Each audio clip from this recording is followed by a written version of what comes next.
लंबू, चुहुटी और इनको तीनों गहरी दोस्त थीं।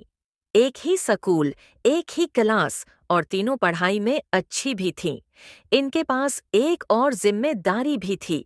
वो तीनों क्लास की प्रॉक्टर थीं। एक दिन ब्रेक के फौरन बाद इंग्लिश का टेस्ट था जो किसी को भी याद नहीं था।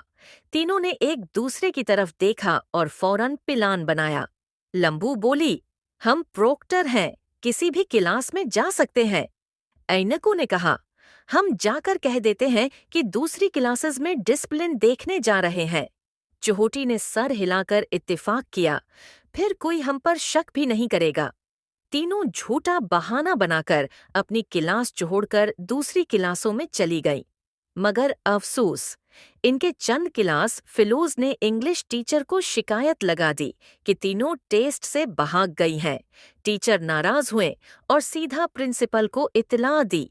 कुछ देर बाद तीनों दोस्तों को प्रिंसिपल उफ्स बुला लिया गया। रास्ते में चुहोटी घबरा गई, अब तो पकड़े गए। ऐनको बोली, डरू नहीं, एक जबरदस्त बहाना सोचते हैं। लंबू ने फौरन बोल दिया, कह देना कि लड़ाई हो गई थी एक क्लास में, हम सुलह करवाने गए थे। प्रिंसिपल ने सख्त लहजे में पूछा, किधर थीं तुम तीनों?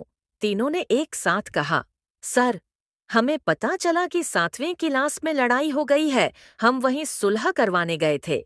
फिर ऐनको ने फौरन सॉरी सर कहकर मासूम शक्ल बना ली। लंबू और चुहोटी भी साथ में शर्मिंदा नजर आए।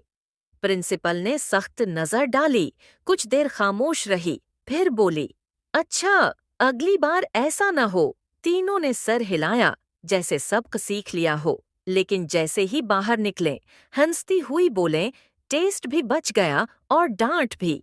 नतीजा, तीनों सहेलियां न सिर्फ अच्छी तालिबा थीं, बल्कि बड़ी चालाक भी, जिन्होंने दोस्ती, दिमाग और थोड़े से बहाने से मुश्किल दिन भी आसान बना लिया।